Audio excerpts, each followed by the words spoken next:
Kinukuha ni Rafael si Moises na huwag niyang ipinapahamak ang kanyang sarili sa kaso ni Roland. Ang sabi ni Moises na hindi niya kayang manahimik lamang, katulad niya, gusto lamang niya tumulong kay Aling Nadia.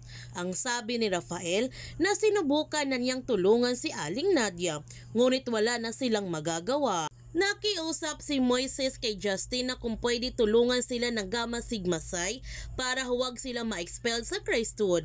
Pwede naman sila bigyan ng suspension. Ang sabi ni Justin na hindi hawak ng frat ang desisyon ng school admin. Sinabihan ni Rafael ang kanyang anak na pakinggan muna niya si Moises.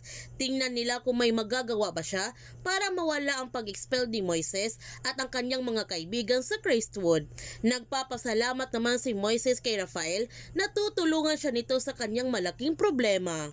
Sinabihan ni Mercedes ang kanyang anak na nag-alala siya sa pangingialam ng kanyang kaibigan sa kaso ni Roland.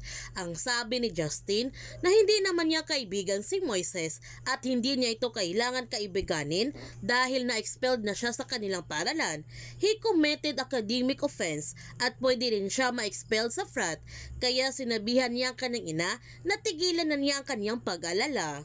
Nandiyan naman ang kanyang ama at lolo Jaime para protektahan siya nito at ang Gamma Sigma Psi. Hindi makakatulog ng maayos si Percy dahil ginugulo siya ng kanyang konsensya. Magkaibigan pala sila ni Roland at sabay din sila pumasok sa frat.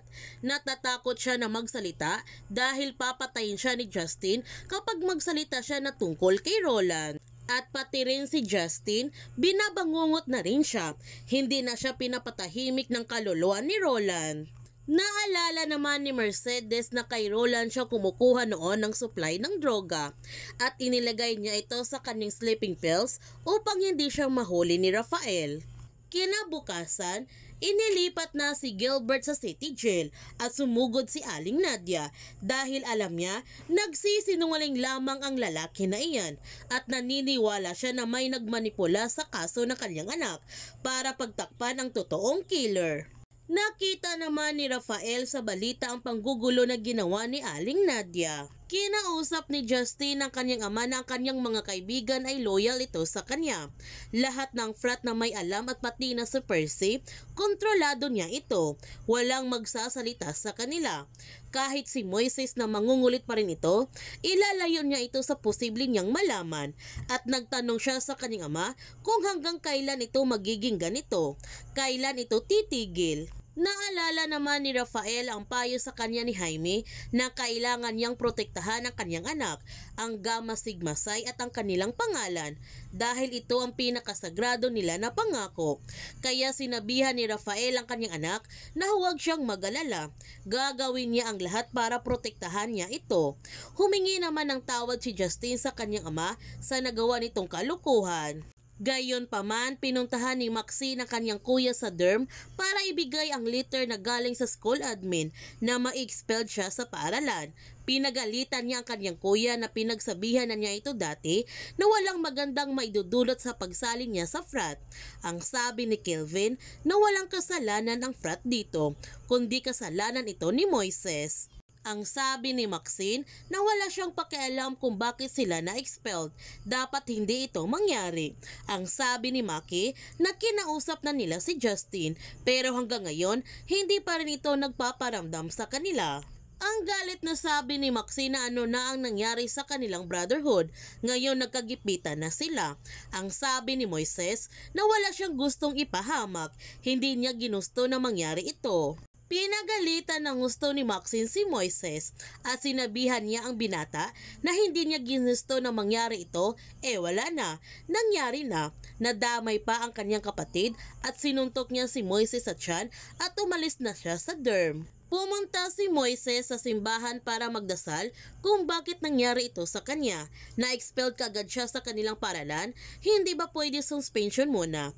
Gusto lamang niya tulungan si Aling Nadia para makamit ang hustisya sa kanyang anak. Wala naman siyang masamang intensyon at sana tulungan siya nito.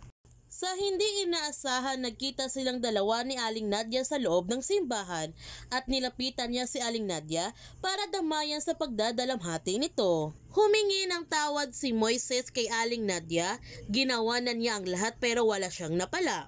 Ang sabi ni Aling Nadia na siya ang dapat humingi ng tawad dahil nadamay pa siya sa gulo. Ang sabi ni Moises, naniniwala pa rin siya na isang inosente si Roland at sigurado siya na may alam si Percy. Hindi niya ito titigilan. Nagpapasalamat si Aling Nadia dahil matatag ang loob ni Moises. Hindi sila susuko hanggat hindi nila mapapatunayan kung ano ang totoo. Samantala, humingi ng tulong sina Moises, Kelvin at Maki sa kanilang mga brad dahil gagawa sila ng petisyon para ma-overreturn ang desisyon ng admin. Kailangan nila ng 1,000 signatures at handa naman ang mga kabrad nila na tulungan sila. At mga ilang sandali, nag-text si Justin kay Moises dahil gusto silang kausapin nito. Kaya huwag natin palalapasin ang kapanapanabik na mga tagpo sa Pamilya Sagrado. Kung bago ka pa channel ko, don't forget to like, subscribe, and click notification bell para palagi kang updated sa mga videos in-upload ko. Thank you for watching and God bless to everyone!